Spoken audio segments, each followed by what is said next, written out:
So thank you all for coming today, introducing yourselves. Let's talk a little bit about what this session is all about. So we know that nature is good for kids. We want everyone to know that. Sometimes we have a very specific need to convince someone of a particular benefit of nature, and we are going to call that a pitch today. That type of communication, the pitch, takes some persuasion skills as well as access to some evidence-based resources. And today is really meant to be an introduction to both of those skills and resources. So AJ put, or let me say, is about to put, I think, a link in our chat for a Google slide. And it's in there just above Sarah's comment. It is a Google Doc, and I'd like to get a sense of your experience with this topic. So this is just a handy little thing. If you would go to, there's a star cache at the bottom. You can just click on a star and drag it to somewhere on the continuum to demonstrate how much experience you have using evidence to ground a pitch. So what are we going to do? We are going to talk a little bit about pointers about persuasion and science communication and how research evidence can be effectively part of that persuasion and when it can't.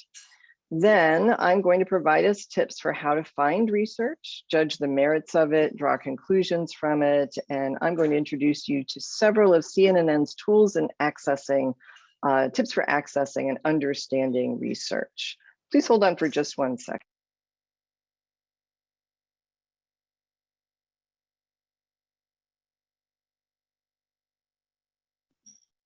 Okay. So after I get through with demonstrating research tips and how to find research on CNNN's website, we're going to break into small groups. And you'll practice using these persuasion and science communication pointers and the research available through Children and Nature Network to do at least some of the prep work for an evidence-based pitch in response to a case scenario. We're not going to have you actually develop a whole, communications piece, but you'll get through developing some of the elements. And then finally, we'll come back and we'll work in a large group to understand what your small groups did and to share some insights and give some feedback.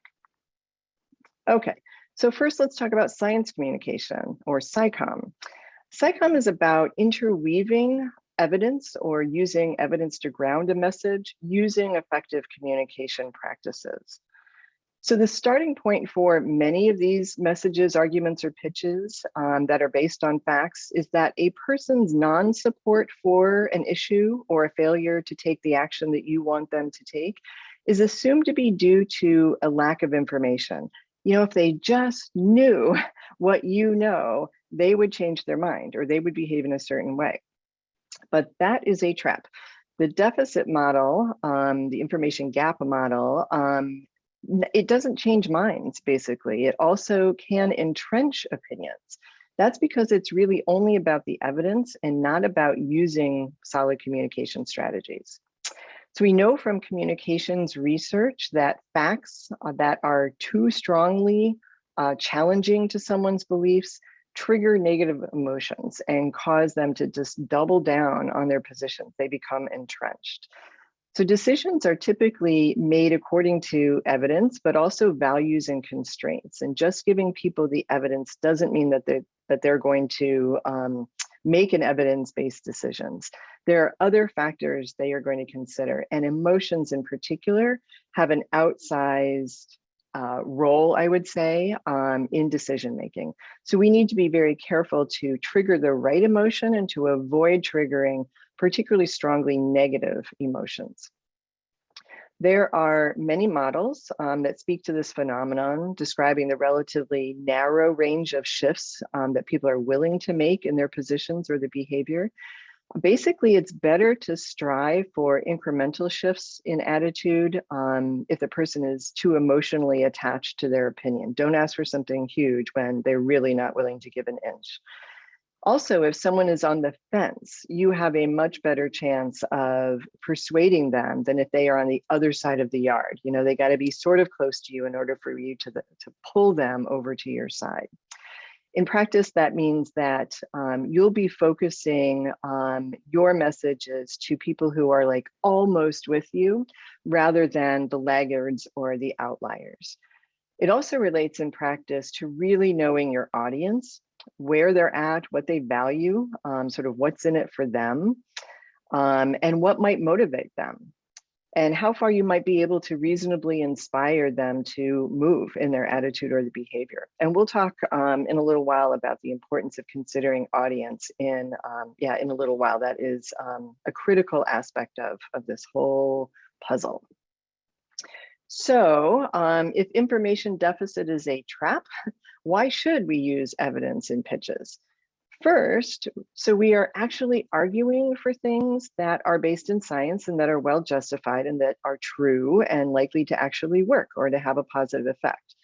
And second, so we can speak with some expertise and credibility, especially if we're pressed for details or need to answer questions or give some justification.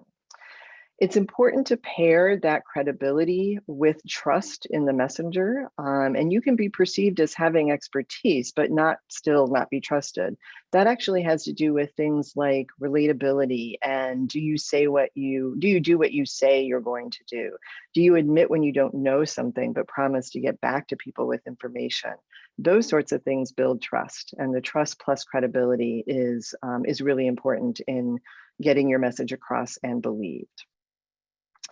So, okay, how do you use evidence in pitches? I'm going to talk about 5 strategies, and I'm going to illustrate some with examples, including videos, which I'm going to hand over to our team, AJ in particular. So you're going to see me sharing and unsharing my screen and AJ sharing videos as we go along. So the first technique is embedding evidence in a story.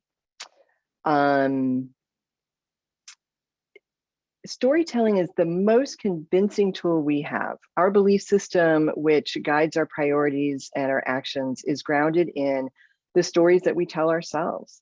And to change people's minds and get them to do something differently, you have to change the stories that they are telling themselves, that they believe. Embedding research findings or numbers in a story or using a story to give context to the facts is more effective than just outlining a set of facts and numbers. Stories are typically what are most memorable and often most convincing, particularly when the person you're trying to convince can relate to that story or when the story evokes positive emotion in them. Learnings from a well-told story are remembered more accurately and for longer than facts alone. In fact, they're remembered 22 times. They're more likely to be remembered 22 times than if you just stated the facts without the context of a story. Also, people like to be entertained, no matter what their background is or what their profession is. And storytelling helps us entertain as well as communicate information. And that information is more likely to be remembered in the context of positive emotion and in the context of being entertained. It's really important to use evidence to support or undergird your arguments and claims, not as the arguments or claims. So it's really all about that context setting through story. Ask yourself, how might this evidence illustrate the story I'm telling? Or how might a story illustrate these facts I want people to know? For example, perhaps after relating a story about a particular student's experience in nature-based learning, you might then say something like, research bears out the experiences this student had. Research shows that, blah, blah, blah. But really grabbing their attention and kind of that human interest story by telling the story of that student and what their experience was and what they gained from the experience. This is a little bit different point about stories, but don't overlook collecting stories as a form of evidence, such as qualitative data. Stories provide anecdotal evidence and observations. They can illustrate the impact of facts, and they can activate emotions, which, as I mentioned before, strongly influence decision-making. Now, what if you can't actually support the narrative with evidence? Sometimes the evidence just isn't there yet, like the research field hasn't caught up yet to practice, or there's research that doesn't actually support your position. In that case, well, we need to be careful that we are paying attention to our own confirmation bias. Simply put, we tend to seek out evidence that supports what we already believe in or what we think we know and have already decided. And we tend to tune out conflicting information. So you need to ask yourself, does this evidence support the full picture? Does the full picture of evidence support my pitch? And if not, if there's mixed evidence or not enough evidence or no evidence, you might either need to reconsider your position, or you might find other forms of communication. They're not really about an evidence-based pitch. It's also important to use research responsibly, and part of that is not cherry picking the research, making sure that you really understand the breadth of what we know, and not ignoring the contradictory evidence. Now, the second thing is values are the foundation of an authentic story, and they are a bridge between you and your audience through shared values. If you first connect on a common value, you can introduce new ways of thinking about something that actually stretches that person's values, starting with a connection around values and building up some trust and credibility around that, then moving them, into something that sort of stretches that a little bit. That actually is a very effective technique. So who are some good storytellers? Journalists and politicians are good storytellers. They are trained to do this. If you've ever listened to or read the writing of Rich Louv, who founded Children in Nature Network, you've heard a master tell a story based on what we know from research. He writes in stories and he does public speaking in stories, often weaving in research as he goes along. But in a second, I'm going to ask AJ to play us a video. It's a clip from an interview with Elizabeth Warren while she was campaigning. This is not intended to be a political commentary, and it actually doesn't have anything to do with kids in nature. But this is a really good example of connecting on values and weaving in facts once you've done that. I want you to listen to how she first tells a story that connects with the values of that particular audience that she's talking to. She is campaigning in Mississippi at that moment. And then she starts to move them towards thinking about things a little bit differently through the introduction of evidence. See if you can identify the value she starts with, the common value she's trying to connect with, and then what value does she end with? Okay, I'm going to unshare my screen and let AJ play that video.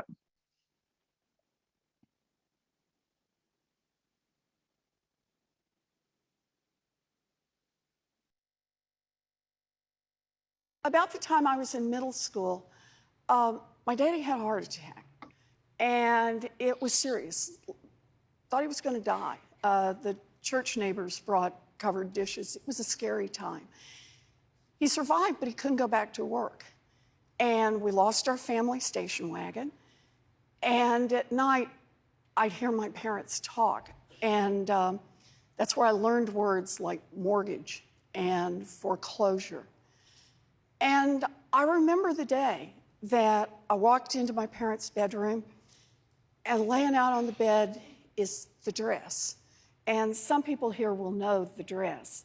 It's the one that only comes out for weddings, funerals, and graduations.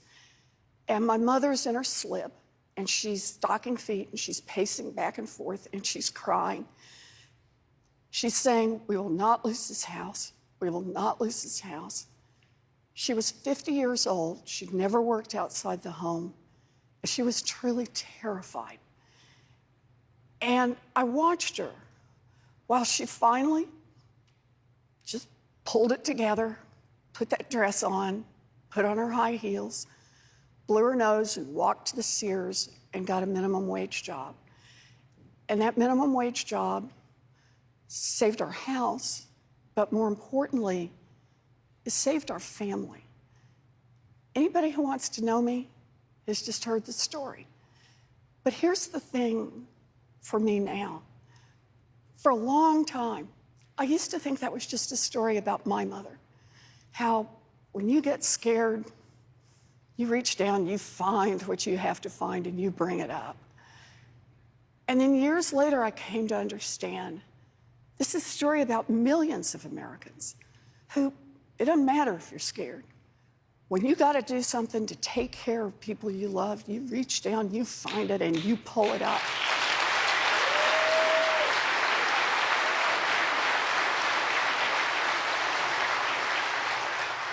And then it was years later that I came to understand it was also a story about government. Because when this happened to my family, the minimum wage in America would support a family of 3.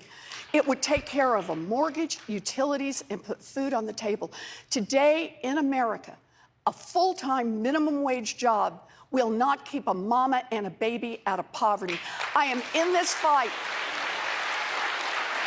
because I believe that is wrong.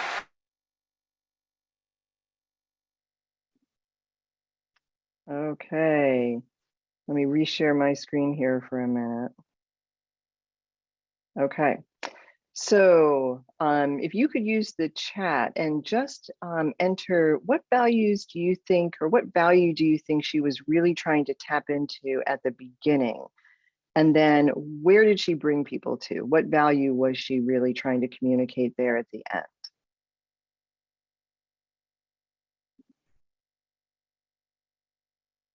Go ahead and enter some thoughts in the chat. So I see safety and family at the beginning, empathy and fairness at the end, hard work and commitment to family at the beginning.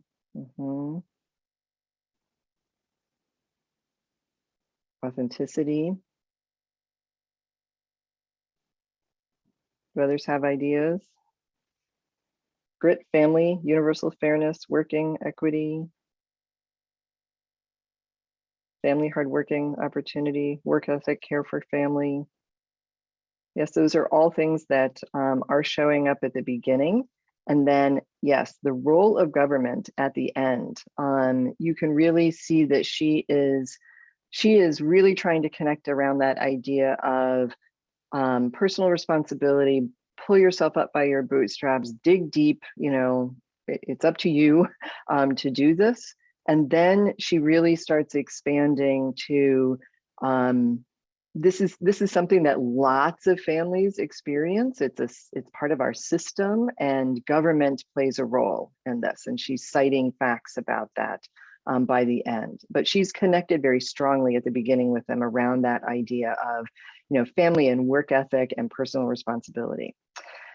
Just another thing that she does very well, just a little bit of a side note, is create visualizations through just incredible detail. When she talks about the dress being laid out on the bed, and you can really picture her mom, pacing in her best dress and her high heels and blowing her nose and digging deep, to pull up what she had to pull up to take care of her family. She, Elizabeth Warren, is a pretty masterful storyteller. Okay. The next strategy is establishing authority. So use evidence to establish authority. The trappings of authority are a really persuasive tool. Think like medical doctor's white coat, depending on who you are. That may create credibility for others or authority, and for others it doesn't. Diplomas hanging on a wall, again, it depends on where you come from. That may or may not say authority to you. But they basically signal expertise. They invite trust if you trust expertise. So while trappings can sound sort of superficial, it doesn't have to be the case. And actually drawing on solid science, peer-reviewed, published in scientific journals, kind of science, and other credible sources of information, that is a way to add some text-based trappings of authority to your arguments. Citing credentials of where you're getting your sources is another way. Basically, can people trust where you're getting your information from? So not only can evidence itself be helpful, but having the evidence can give the messenger, you, credibility. And that credibility is also a lever for persuasion. The next thing I want to talk about is WIIFM, what's in it for me? This isn't about appeal to self-interest. And I just want to point out that self-interest, it sounds slimy, it doesn't have to be slimy. Self-interest can be altruistic. Some people, they're motivated totally by doing good. In order to appeal to self-interest, you need to understand the audience. And again, we're going to talk more about that audience first approach in a minute. Appealing to things that have immediacy or urgency for that particular audience, not something that is like far removed, hard to care about too much, because it's kind of distal, and appealing to things that are close to them, something that's personally relevant and not abstract. That's the key here to what's in it for me. If the outcome you want to talk about is actually, in reality, kind of far off and distant or abstract, then you have to figure out how to pair that with something that is more immediate and more close. So for folks in the US, I think something like the fact that the Amazon rainforest will be gone by 2064 due to human actions is something that some people might find hard to relate to or hard to care about. That's something that doesn't happen here and doesn't affect me. But if you can link that to something like the current impact of deforestation in that person's state, maybe due to overlogging or mining or the effects of climate change, and how that impacts the locals' livelihood, the health of their children, the environmental degradation that they are witnessing right now, then that could help people relate to something like loss of the rainforest. Okay, the fourth strategy is to use evidence to invoke contrast. Contrast is a universal principle of persuasion. It's why we have MSRP, the manufacturer suggested retail price on a car. Even though no one ever pays that price, it makes us think that we are, when you actually pay less than the manufacturer suggested retail price, it seems like it's more reasonable, and it perhaps is even a bargain, right? It might make you think, oh, I'm getting a deal here. So contrast can improve understanding, but also makes information memorable when it creates an emotional reaction like, wow, I got a deal. That's an emotional reaction. In just a second, we're going to watch a video illustrating contrast, but I want to give you the last strategy before we do that, and then we'll watch the video about the fifth strategy right after we watch the video about contrast. So the fifth strategy is the use of metaphor as inspiration. So metaphors strengthen arguments and shape reactions and provide something easy to understand and remember. A really good source of examples of use of metaphors about research is something called the 3-minute theses competition. And again, I am going to unshare my screen and ask AJ to share a video from a 3-minute dissertation. We'll come back and talk about that for a minute.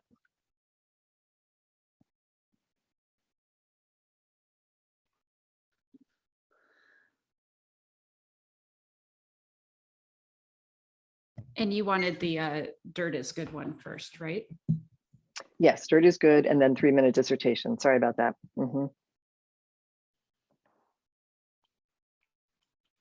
So contrast first, everybody, and then we'll do metaphor.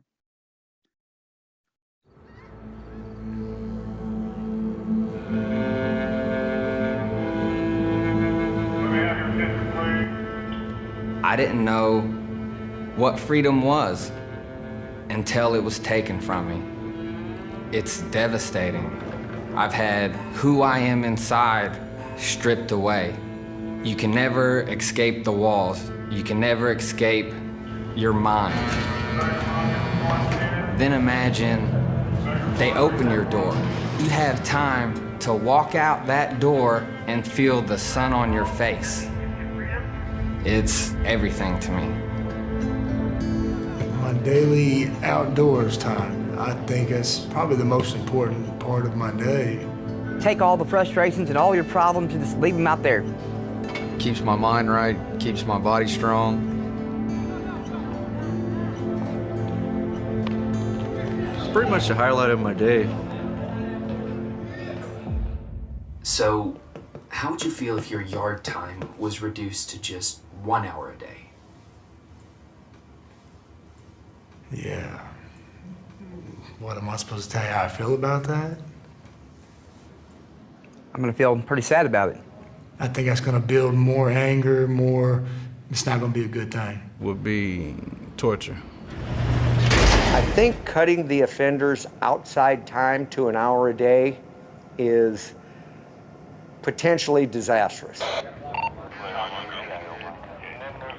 Well, do you know who does have only 1 hour outdoors per day? Children. Wow. That's depressing. I don't even know what to say to that. Something has gone very wrong. Even as I was sitting here and as a prisoner, I mean, yeah, that's not good. If you don't have to throw the kids in the bathtub, they haven't played hard enough. Climb a tree, break a leg, you know, that's part of life. Learn to be a kid. So, if you could have one wish, what would it be? I wish I could take my kid to a park today.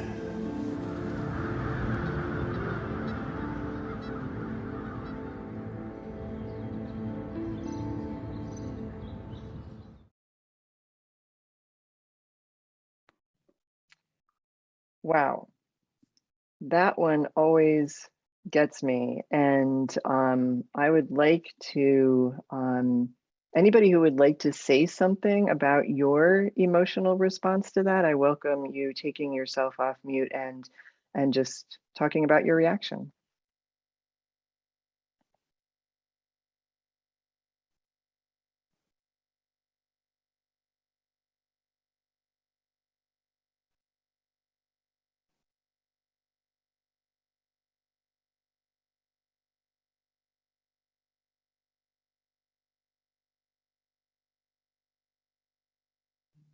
Any thoughts?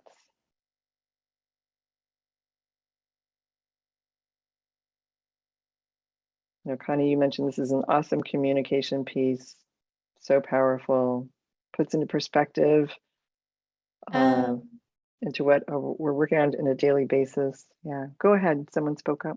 Yeah, I honestly found this really like very uncomfortable to watch in the sense that, yeah, I guess I don't really understand. I don't really understand why there's I don't know. I guess I feel like the assumption being made in the video is that these folks are supposed to be imprisoned. Like, I don't know. I guess I don't really understand why the narrative. Yeah, I don't know. As someone who's just like a PIC abolitionist, I don't really understand why the narrative is going in the direction of like, okay, well, like we're going to compare these kids to folks who are, you know, institutionalized in this way. And that the outcome is just free the kids and not like actually think more about why we're making this comparison. Interesting. You're bringing up some very important points. I'm sure that the folks who developed this video were trying to use contrast between the time that prisoners have outdoors and the time that children have outdoors, as just making the point that that there's a big contrast there, and it's there's some shock value. There's surprise, you know, around that. Surprise is another way of creating a contrast effect, and surprise keeps us engaged longer. It helps us remember. You're more likely to repeat a story when you've been surprised by it. But perhaps an unintended impact is, you know, definitely what you're talking about, and that some others in the chat are also pointing out. And Connie said really accurately, this particular one wasn't necessarily about metaphor, but things like metaphors and analogies can go wrong because people can find different meanings depending on their perspectives. So thanks for pointing all of that out. That is really important. Let's watch the 3-minute thesis one. This is a very different kind of video. So AJ, can you roll that one?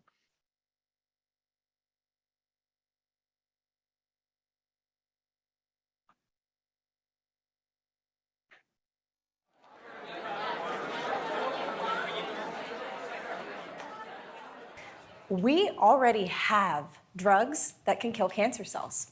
We already have drugs that can actually prevent diseases like Parkinson's and Alzheimer's. So if we imagine our cells, our chocolate factories, then these drugs work by actually going in and targeting these misbehaving molecules known as microRNAs. They are kind of acting in our cells like Lucy and Ethel are acting in this chocolate factory. A normal microRNA in a healthy cell is a regulatory molecule. It's supposed to actually go in and just take out only the bad genes, eating maybe 1 or 2 bad chocolates a day. But in our disease cells, our Lucy and Ethel microRNAs are eating all of the chocolates. None of the genes are coming down the cellular assembly line to be useful to our bodies. We know that we can use these therapeutics to stop these misbehaving genes, these misbehaving molecules. So here's my question to you. Why did my grandmother die with Parkinson's and no cure? Why are millions of people being diagnosed with cancer every year and they go to their doctor and they can't get access to this drug? This drug is not available. The gap is actually in the delivery. If you were to put this drug right now inside of an IV bag, it would be washed through the patient's system in under 5 minutes, totally useless in treating the disease. And so my hypothesis and where my research comes in is that if we can take some sort of a teeny tiny particle, a nano-sized particle, package these therapeutics in such a way that they can actually be transported only to the disease cell, maybe we can actually increase the effectiveness of this drug. So I am, in effect, a nano taxi cab designer. And when I think about what I want to make my taxi cab out of, I want it to be non-toxic. And I want it to actually go away from your body when its job is done. That's why I've chosen to make my nanoparticles out of a material known as porous silicon. They're too small to see with our eyes, and so in fact, I had to use an electron microscope here at Vanderbilt to take an image of the particle you can see there. And just like any other taxi cab designer, my job's not done just selecting the material. I need to figure out how am I going to load the passengers into it, and how am I going to keep these passengers from falling out of the taxi on the way to their destination? So I spent a great deal of time actually engineering the loading conditions for this drug, in addition to a surface coating that will allow me to navigate through the body, avoid the healthy tissue, and target the diseased cells. Again, my name is Kelsey Beavers. And why should you care about my thesis? Because I'm addressing this gap in delivery and hopefully getting these drugs to the clinic. Thank you.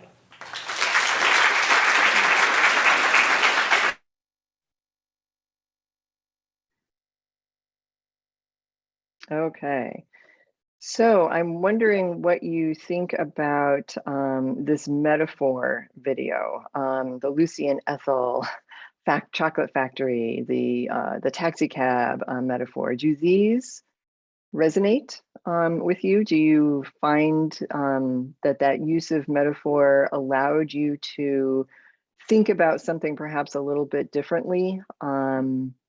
Because you could relate to it, because you already knew something about the metaphor that she was using. How did this one land for you?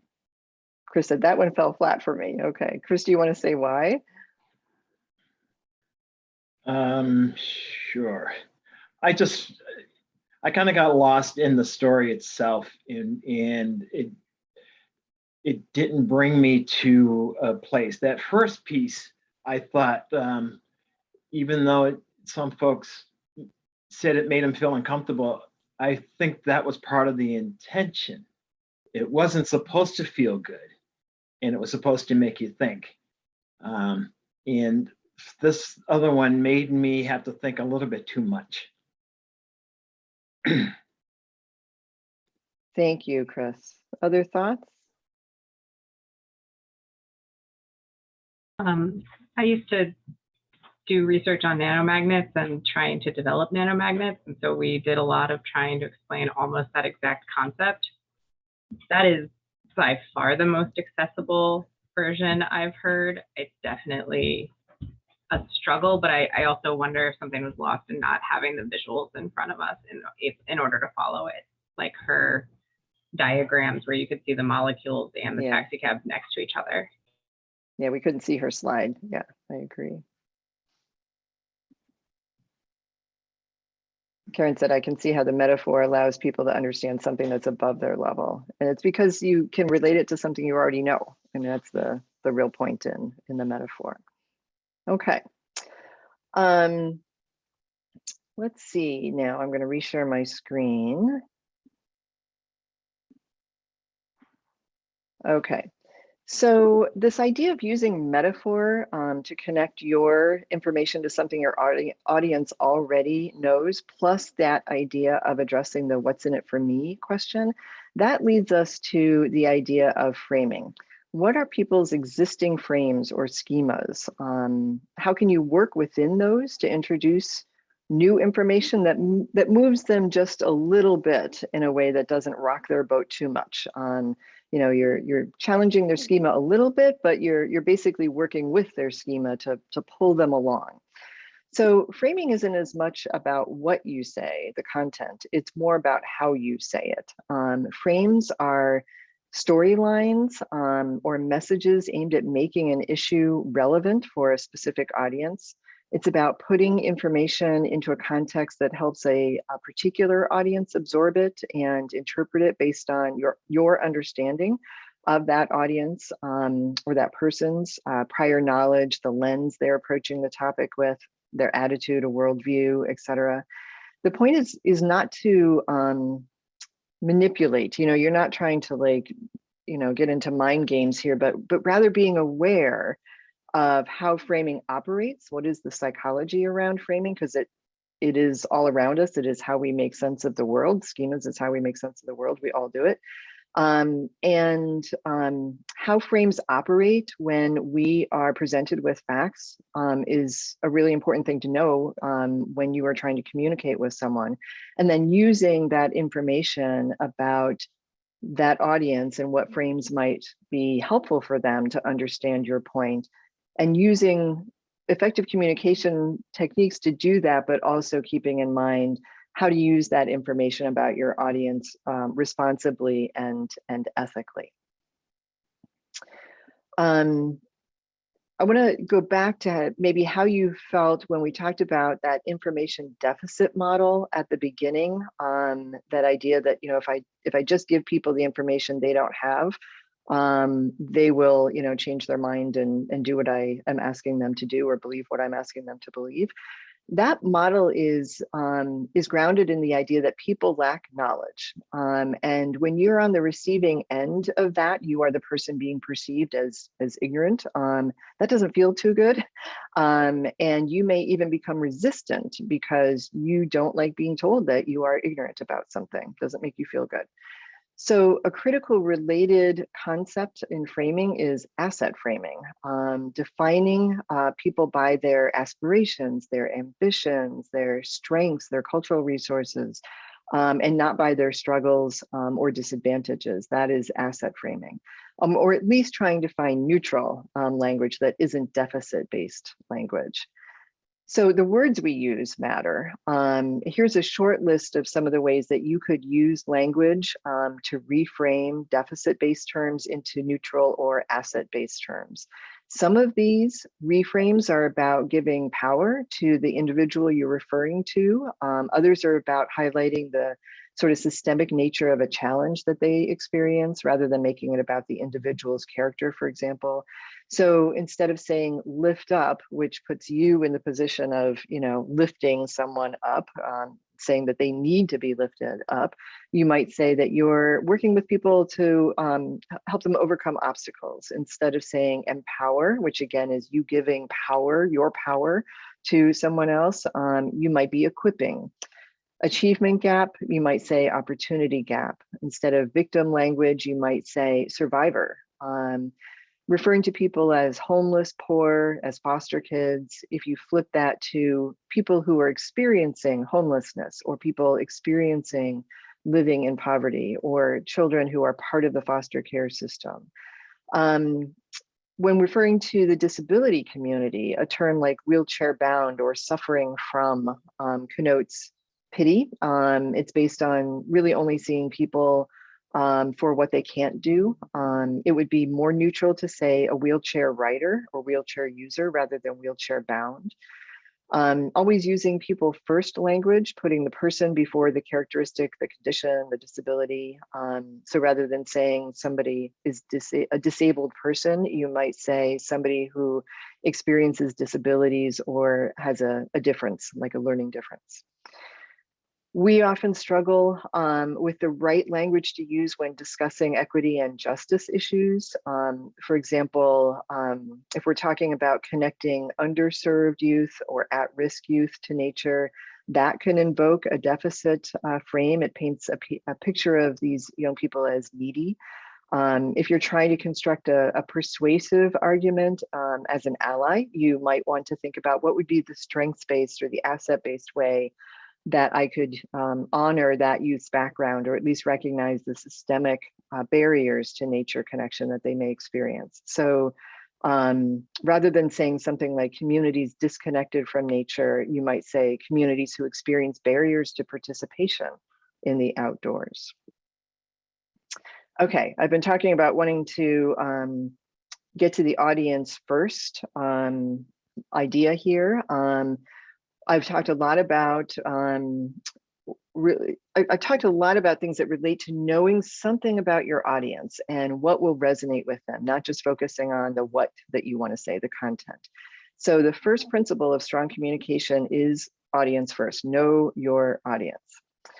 Think of your pitch as having 4 variables: the sender, who's the speaker or the writer; the message, that's the content, the facts, the frames; the channel, how the message is transmitted, could be a letter, a presentation, a video, etc., and the receiver, who is being communicated with. All of those variables matter, but in practice, we tend to assume the role of sender ourselves instead of asking who might be the most effective spokesperson for this pitch. Is it someone with personal experience? Is it a young person? Who's going to be most persuasive, most credible, most moving? We focus a lot on crafting the message itself, and maybe we dig in a little bit into strategy of which channel to use. But the audience, the actual person or people you're trying to connect with, that tends to fall off of our radar screen a little bit. So what's in it for me can be a really good starting point. And remember, many people in leadership roles, decision-making roles are altruistically motivated. So it's not by definition a selfish appeal.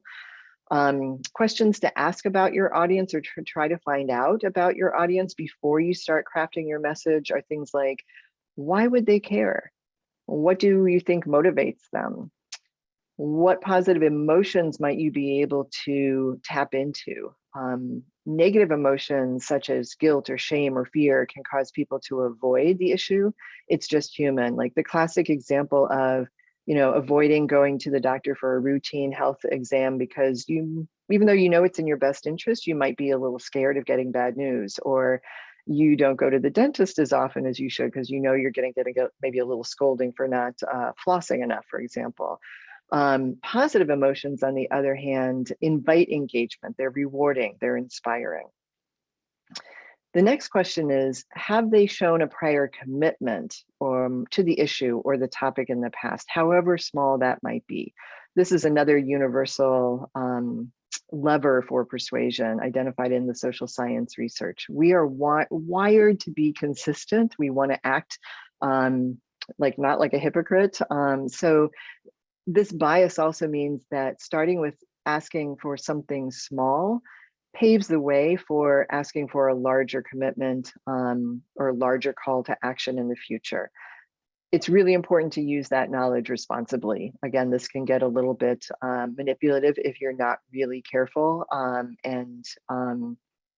just being being ethical about the way that you are understanding your audience and using that information. It's also important to remember that audiences are not homogenous. There will be diversity, sometimes extreme diversity, even within a particular group that is segmented in some way because they have something in common. You would probably want to play to the middle. That's where the most people are going to be. The folks on the extreme may be vocal, but they may also be the vast minority. Also, people who are strongly emotionally opposed, they're probably too hard to reach, too hard to move, and it's not worth the effort. And then people on the other extreme, the choir, they're already with you. It's not worth you spending more time. So ask the what's in it for me question about that larger center of your audience. When you know your audience in this way, you can more effectively devise a really specific call to action or a CTSA. These are sometimes the weak link in a pitch or an appeal when they're not specific or clear enough. Even motivated people will even stall out if they don't really understand what it is you're wanting from them. It's easy to confuse a call to action with the big goal because it's often expressed like an action like save the whales or end poverty, sounds like it's a call to action, but it's actually way too vague. So within a pitch, you really want to drill down to the first specific step you're asking your reader or your listener to take and to be really clear about it. Rather than saying, save the whales, say, press this button to make a donation to Save the Whales, or make this phone call, or change this decision, develop this new policy or practice. Couple of cautions. One thing to think about is the need to be ready to pivot if you learn that your audience is not where you thought they were. They're just not what you were expecting. You want to be flexible and versatile enough that you can change your course and reframe your message kind of on the fly to better align with your audience's frames or goals as you're realizing what they truly are. One of my colleagues, Kate, who is actually on this call, some of you will meet her during the small groups. She told me a story about exactly this situation. And I'm just gonna, quote her for a minute. This is something that she told me about when she was working, I think, at the Department of Health. She said, we were caught flat-footed when a community in the East Metro had to put in a watering restriction so they could reduce use of wells heavily impacted by PFAS. We went to a community meeting to talk about health impacts, but the residents wanted to talk about watering their lawns. While it seemed like a weird values disconnect, the sense of immediacy and visibility of watered or unwatered brown lawns makes it an easy thing for people to focus on versus the more nebulous, invisible health effects of chemicals in drinking water. And then the last thing I want to mention in this section on science communication is that it's important to acknowledge our own biases, our own emotions or frames that we bring into communication that may be different than our audiences. So know your audience is really important, but also know thyself is very important as well. Okay, we're going to switch to part 2 now, which is focused on research tips. We're going to start with understanding what counts as good evidence. Why would you, how would you know when you've got sort of a solid fact to report? I can't go into a ton of detail here, but I'm going to give you a few guidelines. So within the world of quantitative data, the experiment, which involves randomly putting people in groups and then intervening in some way, that allows you to essentially ask, does nature cause a particular benefit? That is a gold standard. It's the strongest design to have an intervention in a control group with random assignments. That's followed by quasi-experiments when you've got groups, but they are pre-existing and you can't randomly assign them, like school classrooms or something like that. And then followed by correlational studies with a large sample size. Correlations are, they help you figure out what an association is. If something about nature is increasing, does that go along with a trend towards the increase in something else? So correlational data can be strong if it has a large sample size and it controls for variables that could also relate to both of those variables, the nature exposure and the outcome. It's important to remember that qualitative data can be very helpful in understanding details and nuances, the actual experiences of children, teachers, parents, whomever. They can't be used to make causal claims, but qualitative data is very rich in being able to tell a story around the data. I also want to point you towards literature reviews. Good systematic literature reviews give you conclusions across a number of studies that were really carefully chosen.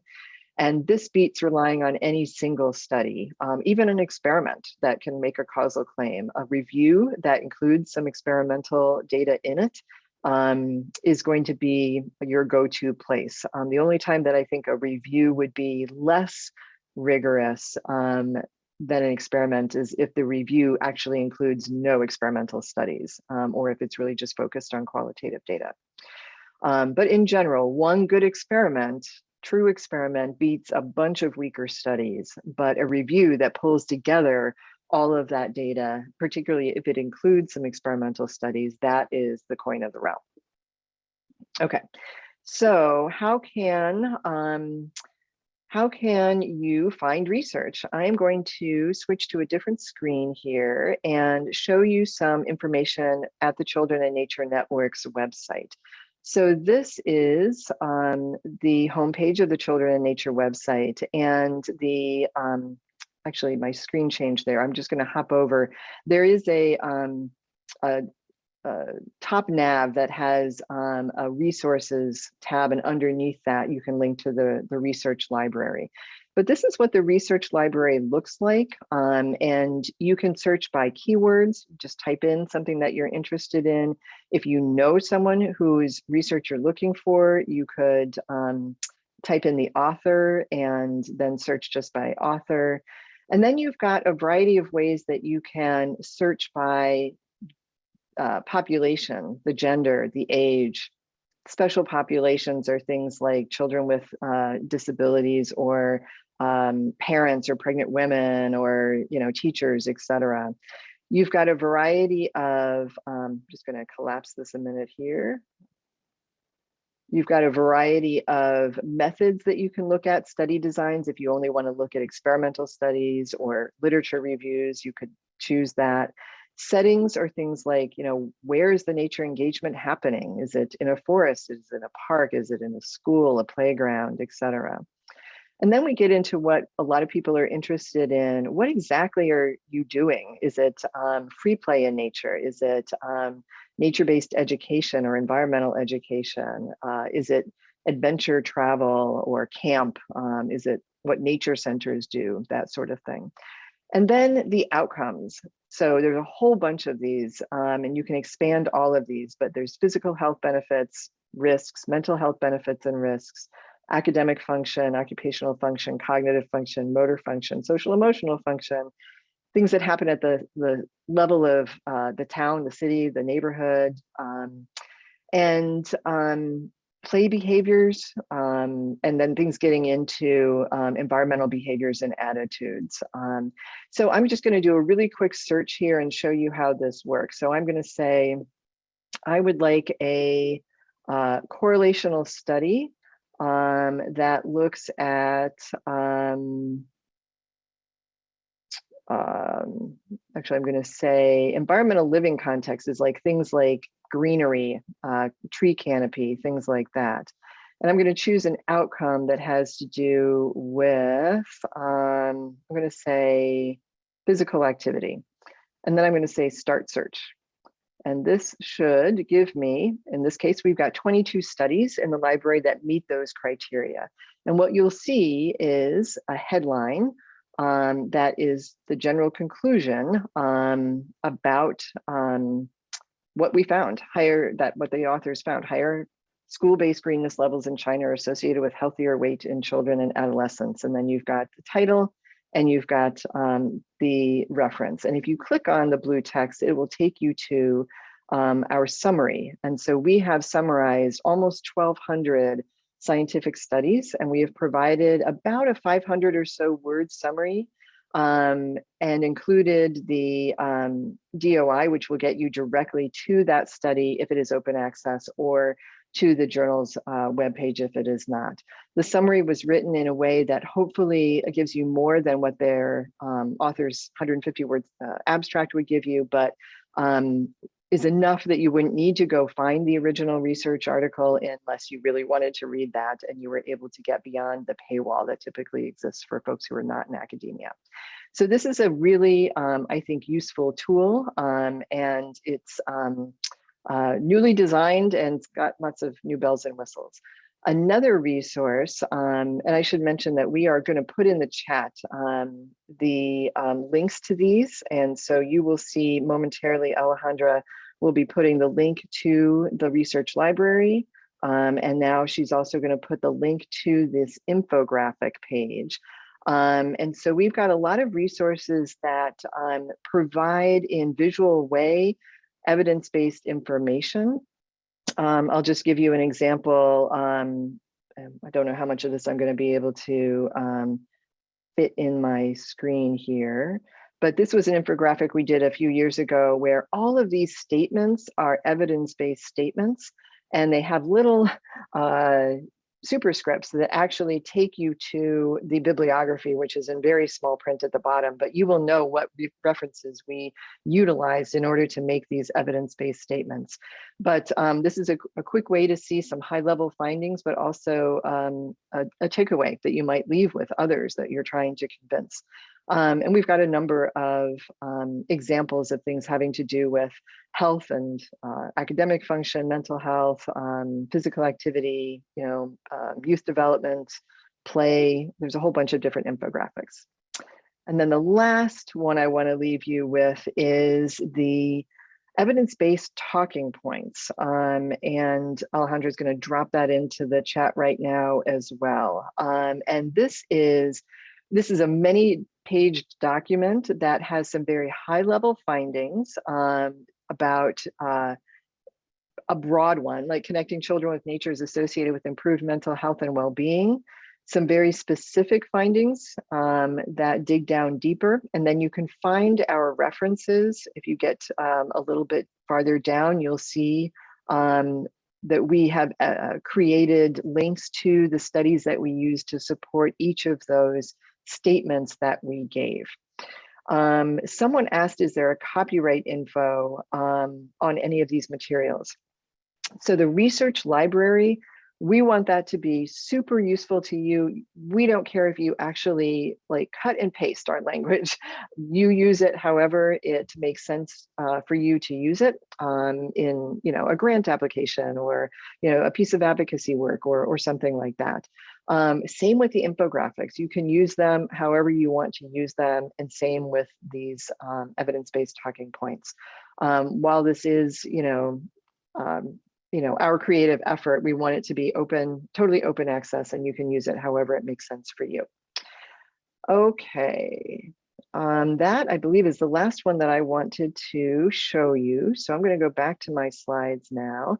And before we take a break, which we're going to do momentarily, I want to talk to you a little bit about what we're going to do next. So in a few minutes after the break, you're going to get a chance to try out these persuasion and science communication ideas and to look for research on CNNN's website using these tools. You could also use like Google Scholar or an advanced Google search if you want to, but I really encourage you to try out the research library, look for things in the evidence-based talking points. But anyway, you're going to look for research to ground a pitch. So assuming we have enough people interested in a particular scenario, you can choose one of these 4 scenarios that give you, who's the messenger, who's the audience, what's the message.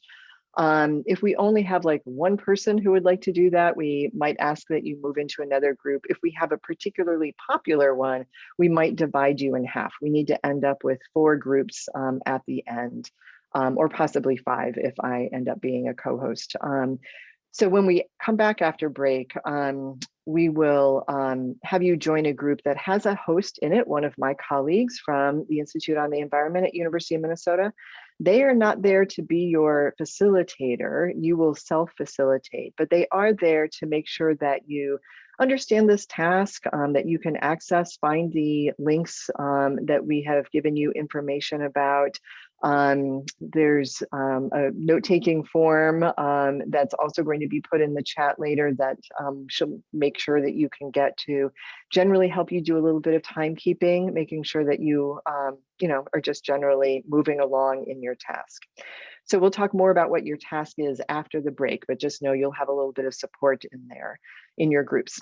So these are the 4 choices. Number 1, you're an early childhood educator writing for your nature-based preschools newsletter that goes to parents, and you're writing about why risky play is good for children's development and why they should support this in the preschool. The second one is you're a mental health care provider writing a request to a health insurer to cover nature-based therapy sessions. Third is you are a special education teacher advocating to your district administration for nature-based learning for children with ADHD, autism, emotional behavioral disorders, etc.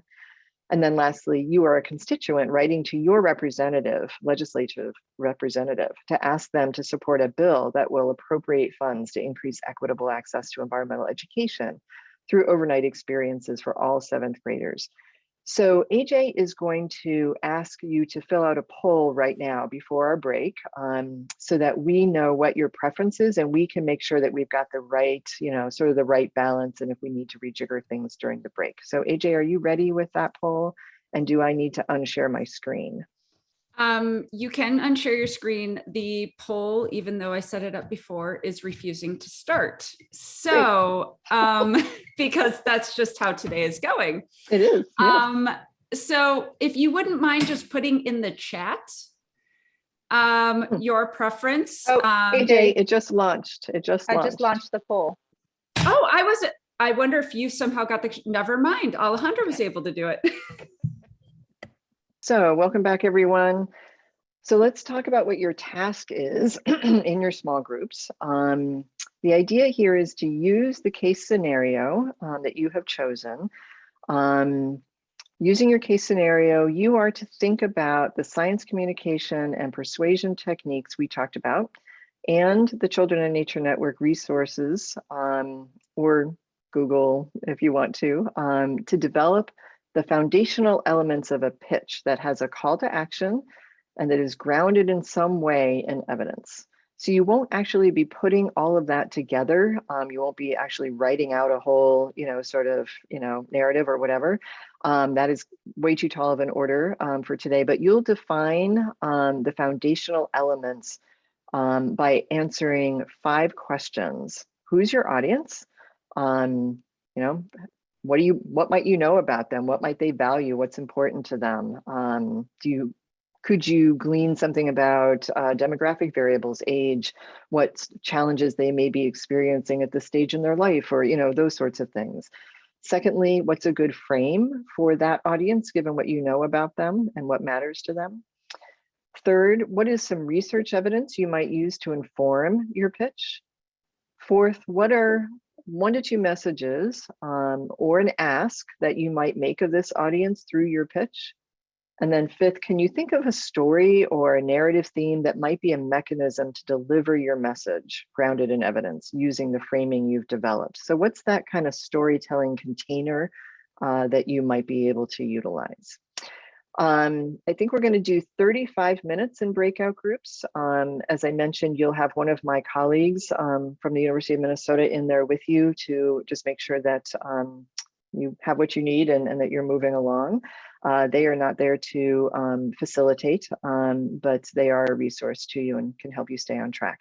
I would suggest that you break up your time according to maybe the first 7 minutes or so. Talk as a group about what do we know about the audience and what frame might resonate with them, and what are some key messages that we would want to get across, and what's the call to action.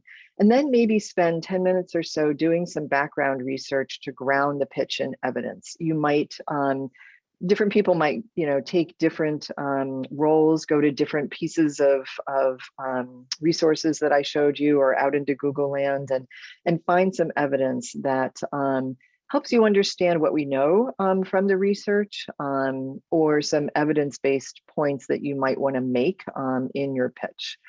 And then come back and kind of pull that information together and take some notes in a document that you will see in your chat labeled according to your group that you chose. And that will allow the 5 questions are in there for you. Take some notes on that, someone scribe. And make sure that you have recorded something for the question about audience, frame, evidence, messages, and story. If you have questions, your resource person could pop out and come ask me a question or come ask me to visit. So I'm here too to be helpful. We did break the policy, the constituent writing group into 2 because it was quite large. One of those is now going to be labeled CCCN regional cohort, and that's because there's a group that wants to work together. So if you are Cities Connecting Children to Nature cohort members, choose that one. Everybody else who wanted to go to the constituent writing group, choose the other one labeled constituent writing. Okay. Well, hello everyone. I think we are going to spend maybe 15 or 20 minutes debriefing from this. And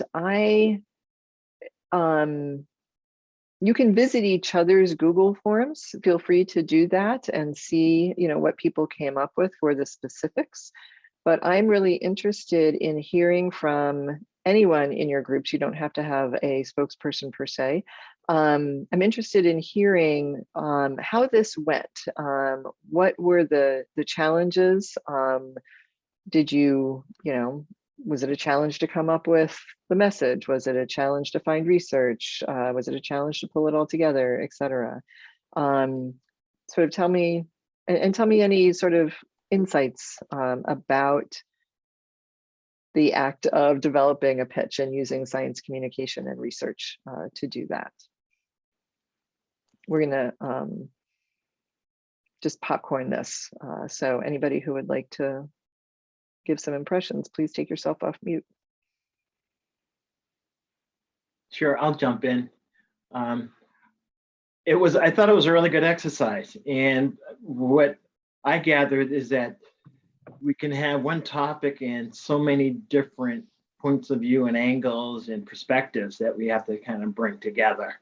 And there was a value in doing that, as opposed to just having, my particular thought, having people share insights in it. And so it really just helped to zero in on what the message may be, who it may be for, how it may be received. And then we started to do the research. I think we did pretty good at presenting some evidence, but we probably could have spent more time in discussion, just zeroing in on it. So I found it to be a really good exercise to really think through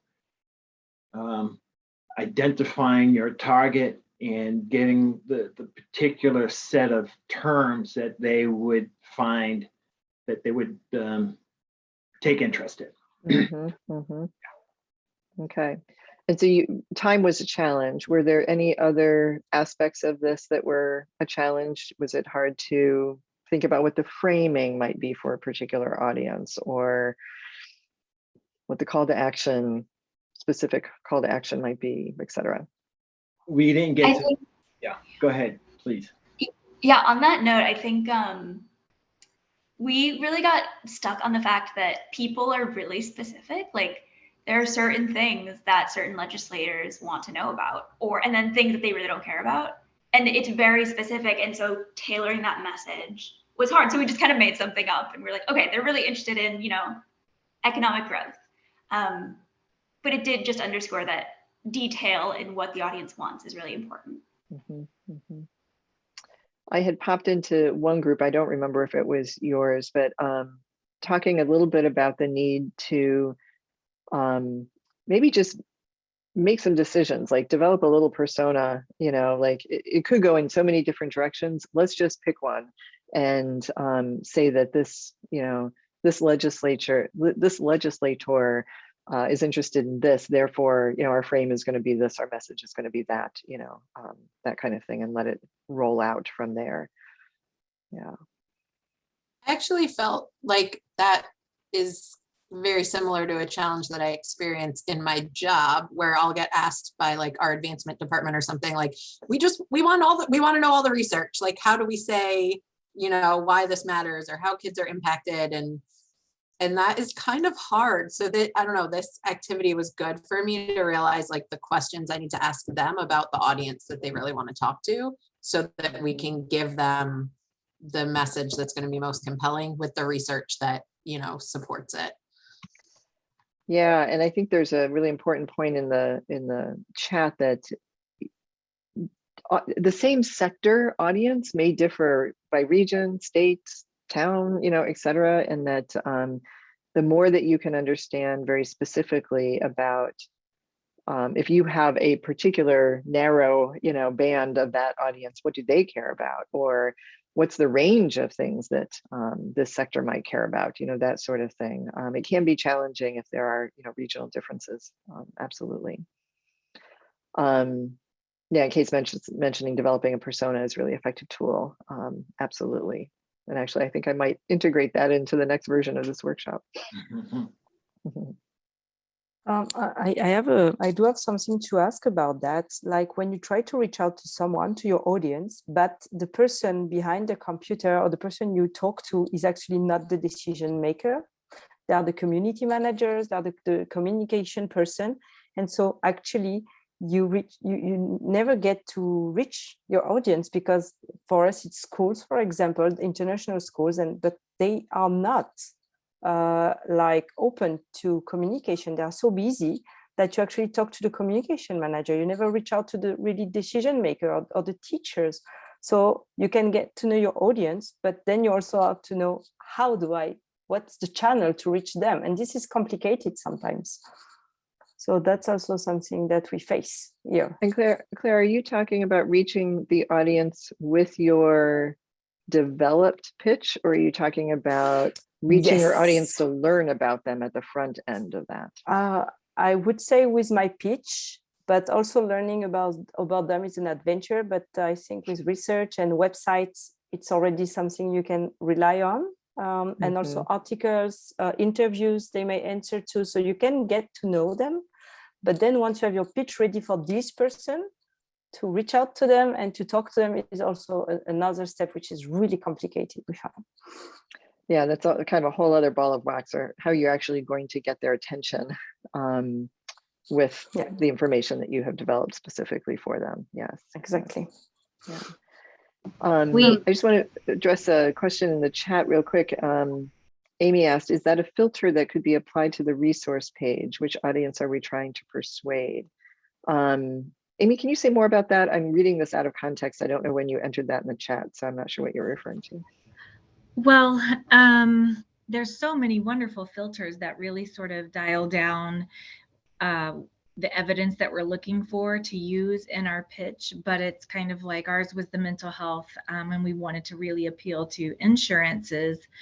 I was like, what if we could just have that filter? Like, what is it that they need to know that we need to tell them? And could we just dial in straight to those research articles? Because that's got the content that a big insurance company would want to know. Does that make sense? Are you talking specifically about like how might you use the research library in that very specific way? Yes.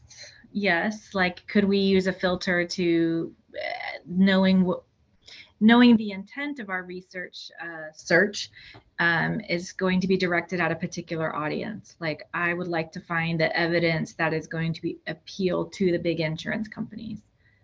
So I think that you might ask yourself a question like, think about what the frame is, like what do the insurance companies care about with regard to this topic? Maybe it's something like cost benefit analysis, essentially. Is there a return on investment for this intervention that they're asking us to pay for?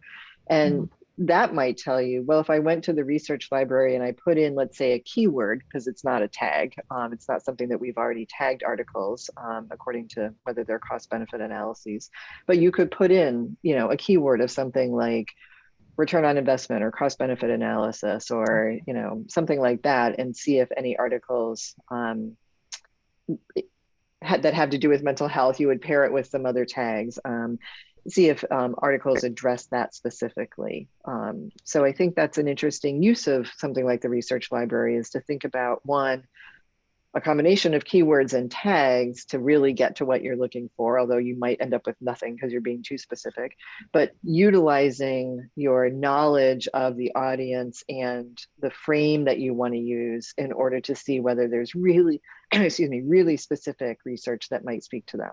Yeah. Okay. Thank you. Yeah. I think we interrupted somebody who was going to jump in and say something before I read that question in the chat. Who was that? I was just gonna, in response to Claire's comment, our group talked a lot about, I think we were kind of going back and forth between, you know, who the audience was. And I think some of that was based on who should the sender be. So, you know, in some ways, I think we're thinking about, we actually need to talk to the sender, give this message to the sender so they can give it to the receiver. So it was like a kind of a double thing. So there's, you know, I was in the special education one, so talking about districts, but who is really going to be able to talk to the district to make change? Is that us? Is that parents? Is that the school nurse?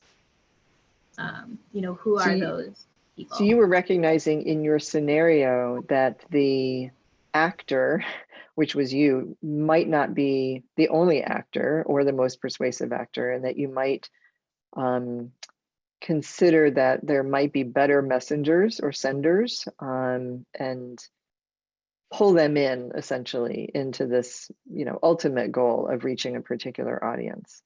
That's a really important point. And it goes back to that point I made earlier when I broke it down into, you know, there's the senders and the sender, the messenger, the sender, the message, the channel, et cetera, and the audience, obviously. And we often assume we are the sender, and sometimes we're not the most effective messenger. And it's important to kind of do that analysis of who's the audience, who do they listen to, where do they get their information, therefore, how can I, you know, solicit the cooperation of the best messenger, and I can provide them with, you know, some evidence and, you know, suggestions for how they might approach essentially a pitch to the audience. Yeah, thanks for that, Karen. We spent a lot of time talking about audience in our group as well, and I think we sort of came down to, does it make more sense to narrow down and try to have a persona and a much more narrow audience, or does it make more sense to build our message considering multiple audiences or a broader audience? And it sounds like what you were saying earlier with the persona and all of that is it makes more sense to narrow it down, but I wonder if you could speak a little bit. Sure, yeah. So I think that the idea of a persona is helpful, and by persona, for those who aren't familiar with that sort of communications language, it's like creating a real person. You know, Maggie is a 47-year-old woman who blah, blah, blah, you know, kind of thing. And it helps you really know that one person, which would be sort of a proxy for at least some segment of a larger audience. And allows you to then really, you know, think about framing because you know that one person very well. So in this particular exercise, you could approach it from the standpoint of, you know, okay, we've got, you know, we're the constituent and we're, you know, messaging to a legislator. Let's pick one, or, you know, let's decide this is a, you know, a Republican senator from, you know, such and such district, and here's what they care about. And it gives you a way to get off the launch pad to the next stage of, well, what do they care about? Therefore, what's the frame? You know, what's our message? And you can just start doing the rest of the steps. You could end up being overly tailored to that particular, you know, persona and not being generally of interest, you know, to a broader audience. And so you want to be a little bit careful about that. And one thing that some folks do is to have multiple personas that would actually cover a range of different kinds of people or different kinds of community organizations, or, you know, whatever it might be, so that you are figuring out through analyzing, are there common values there? Is there a common message? Can we combine some of these? Or are these really different audiences and we need to do some audience segmentation and say, this audience or this sector of, this segment of this sector needs this message in this channel, in this frame, and this one is totally different over here. So personas can really help you analyze your audience in a very effective way. Does that make sense, Kate?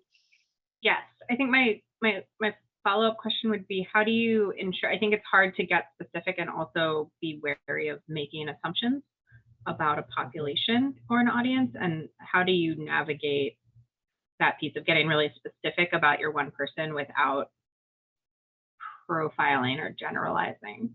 Yeah, so there's always a risk, in that. And so it's important to be aware that that's what you're essentially doing. You're basically saying this person is representative of at least some group of people, probably. Having multiple personas helps you a little bit, not to fall, prey to what you just articulated. But the thing that I would add to the advice that I've given so far is that you should test these out on folks. And if it feels like, wow, this is super narrow, like this is just really only going to, move a very few number of people, then you know that you've sort of overspecified your pitch to a particular persona rather than using it as sort of a helpful, heuristic launchpad, kind of tool.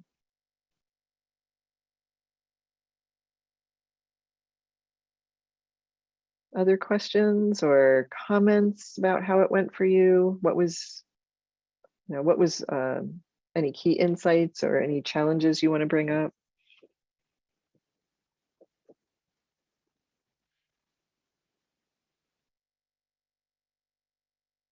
I think it's really good. The only challenge was I'd only gotten the information like 5 minutes before that. I'm just learning framing and pitch and storytelling. So I just didn't have time to integrate it, but it's pretty clear.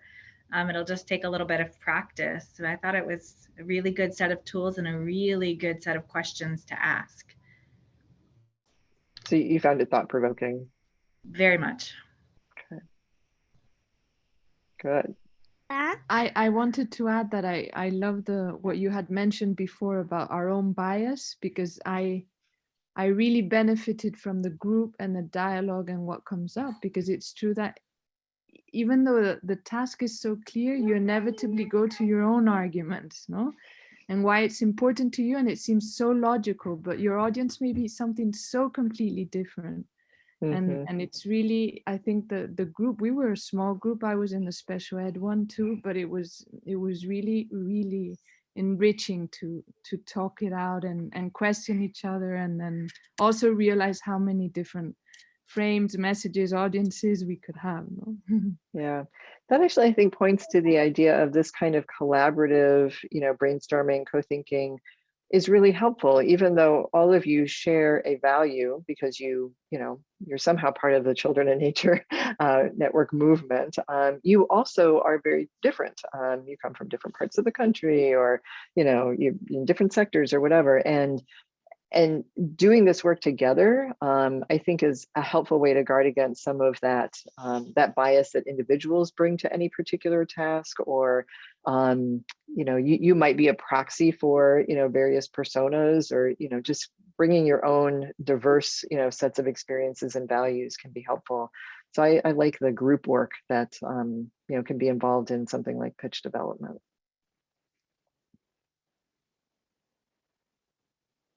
Do any of my 4 colleagues who were hosts have any observations of this process, or any sort of communications relevant tips or advice you want to offer? So I'm thinking Kimberly and Courtney and Kate and Christina, if you're with us still.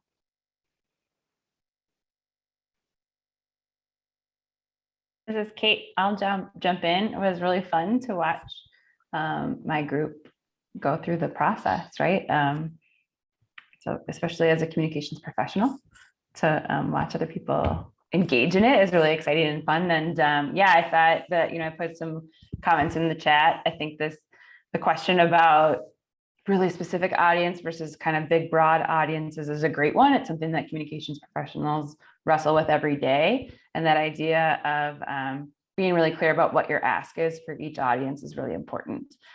because it's often different, right? My group was the special education group and the audience was school administrators. Well, we're probably asking something and they're motivated by something different than parents. And so that's when Cathy mentioned, audience segmentation, that's something that we think about and what that sort of endpoint ask is. So I thought it was fun. Yeah. Well, that's a great segue into me thanking my colleagues from University of Minnesota for playing host in your small groups, and thank all of you for having an interest in this topic. One of my own passions is really helping people access and utilize research to make their case for whatever. So I'm appreciative of when people feel that that's a beneficial way to spend their time. And so thank you for attending. I am going to turn this over to Alejandra from Children in Nature Network, who is just going to give us a few last minute closing thoughts and cue you into some additional resources. Alejandra. Hi, thanks everyone. And thank you so much for joining. Thank you, Cathy. That definitely was a lively discussion. And I particularly want to thank everyone for your patience early on when we had a little hiccup with technical difficulty, but we got right in and were able to cover all of the material. So thank you. I wanted to just direct you in the chat. I put some upcoming events that I encourage you all to join. We have two webinars that will be focusing on using a systems change framework to evaluate your problems. It is the CCCN Fall Learning Sessions, and that's Cities Connecting Children to Nature, but everyone is welcome to join. We have also another Evaluating Nature-Based Youth Development Program, and that is on November 5th. And finally, November 17th, please join us for an Inside Out Networking Mixer. And that's really an informal gathering. We will actually have author and Children in Nature co-founder Richard Liu join us for that networking session. It's really an opportunity to engage with others who are part of the Children in Nature movement. And then finally, I encourage you to please join the Trailhead. The Trailhead is also an online community that is brought to you by the Children in Nature Network, but the intent there is really to bring all of us here and other Children in Nature advocates together to really continue this conversation. You will find various groups that you can join, and you can search by anyone in the network through region or any other interest, and then you can reach out and connect with them to follow the conversation. So thank you. The recording will be made available, and we can also share the chat with you if you are interested. Thank you again for joining us, and we hope to see you at another webinar. Thanks, everyone. Thanks so much. Bye-bye.